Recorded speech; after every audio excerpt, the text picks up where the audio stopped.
Merab Dvalishvili just absolutely broke Suga Sean O'Malley at UFC 306 inside of the Sphere. And I got to be the first one to sit up here and say, man, I am incredibly disappointed in what we saw from Suga Sean O'Malley last night. But I want to mention and give the credit to Merab, right? Because one of the things that I think a lot of us may have overlooked coming into this fight, even the people that picked Merab, right? I thought Sean O'Malley's distance management, his footwork, his speed, and his timing was going to be something that Merab has not seen. And we saw Henry Cejudo, we saw Marlon Moraes, these guys landing good, clean shots on the chin of Merab. And I'm like, dude, if that's O'Malley, like he's putting his lights out. And what we saw, yes, O'Malley could have been flat, but Merab implemented a picture-perfect game plan. And I think even if you pick Merab, you didn't expect Merab to fight the way he did. And I want to break that down in this video because look, yes, we know Merab shoots for 1,000,000 takedowns. Yes, we know he's a cardio machine.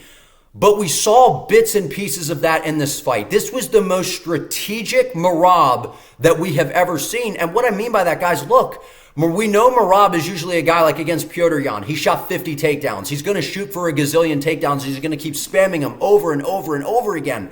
But what we saw from Merab was a perfectly executed game plan. And what that was he was bouncing around on the outside. He was moving and he was, he was giving O'Malley no stationary target to snipe at. And that is what Sean O'Malley has done such a great job of over the, throughout his career, is taking advantage of guys that overextend, taking advantage of guys that just kind of wade forward and walk into range to where he could snipe at him. And what Merab did was constantly move laterally, which I think caught O'Malley and, his coach Tim Welch off guard. And he never was a sitting duck. And what Merab did was not only utilize the lateral footwork, but when he started to move forward, not only did he pressure O'Malley, he did it very intelligently. When he was pressuring, he was never in range to be sniped. He was kind of feinting those level changes, throwing out those little shots. He would intelligently move forward and never just come crashing in like what we saw Aljamain Sterling do and what we've seen other fighters do in the past.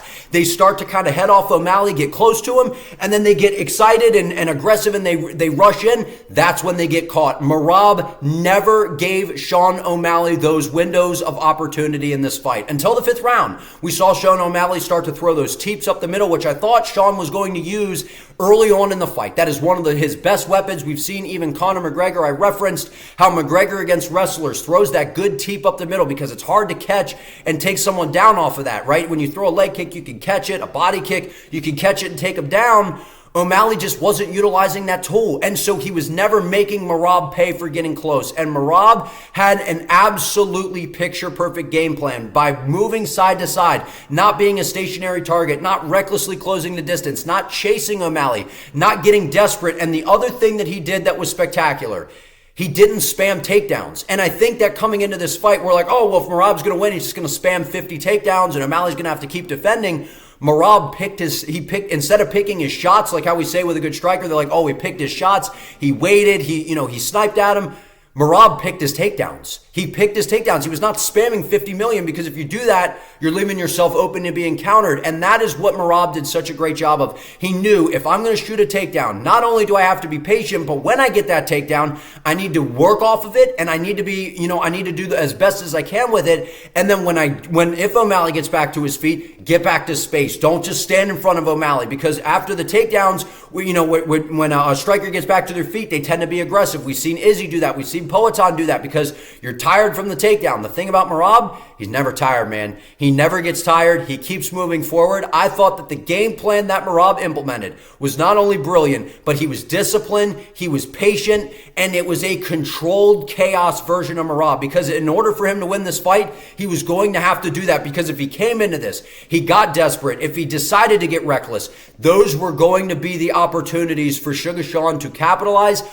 And Dvalishvili, he never gave O'Malley the window of opportunity to do that. And that's what this fight came down to. It's very simple. It's very simple. If Merab was aggressive, if he was desperate, if he was spamming 50 million takedowns, and he was constantly leaving himself open, Sean was going to have the opportunity to snipe him and catch him and KO him. Merab never gave him the chance. He never gave him the chance. And I cannot commend Merab and his game plan enough. This fight very much reminded me of how Belal approached Leon Edwards. You have a very technical striker, a guy with good angles, good footwork. Although I think Sean O'Malley is a way better striker than Leon, it's the dynamic. It's you put the striker on the back foot, because when O'Malley was moving forward, he's able to kind of dictate the pace. He's able to see the shot of Merab. But when Merab was backing him up, you saw him start to have a lot more success. You saw him with the level changes, and O'Malley's was very hesitant to throw strikes because he's like, if I throw and I miss, Merab's going to be able to get in and take me down, and then I'm going to have to work back to my feet. I'm going to spend a lot of energy. Just a perfectly executed game plan by Merab. And not only that, it was dominant. It was dominant, and he went in there, and, this event was all built around Sean O'Malley. They were hoping Sean O'Malley could go in there in the Sphere, the big gate, the big show, the big everything, and go in there and be the superstar that the UFC wants him to be. Go in there, put Merab's lights out, get that highlight reel KO that they could post on all over social media and YouTube right after to help elevate, O'Malley into the stratosphere as the UFC would see it. And it just didn't happen. And this is a huge setback for Sean, because look, I know that Merab is a tough fighter. I know that he is a guy that I have said numerous times, I was happy he got his title shot because he was the rightful guy to get it. He was the true number one contender. But the UFC, make no mistake about it, they wanted Sean to win this. They wanted Sean to win this because if he could put Merab's lights out, not only could that kind of get rid of Merab, but it would elevate Sean in terms of star power. It all just kind of backfired in a way here for the UFC. But Merab now, man, he's the champion. He's probably going to be fighting Umar Nurmagomedov next because, look, all the BS that's been going on with Merab with the stitches and the playing games, it doesn't seem like Dana White and the UFC are too happy with Merab right now. It's going to be him versus Umar next. That is going to be a very, very intriguing fight because we've seen how well-rounded Umar is. But, man, the night belongs to Merab. It was an unbelievable performance. It was a perfect game plan. It was well executed. Shout out to Merab and the coaches, man. They just outcoached Tim Welch. Not only that, Merab just out-strategized O'Malley overall. It was a very impressive performance. The way that he never stayed stationary and gave O'Malley a target to snipe at, job well done to Merab. But if you enjoyed this video, give it a like, comment your thoughts down below, subscribe to the channel, and turn on the notification bell so you do not miss an upload. I appreciate you all. See you next time.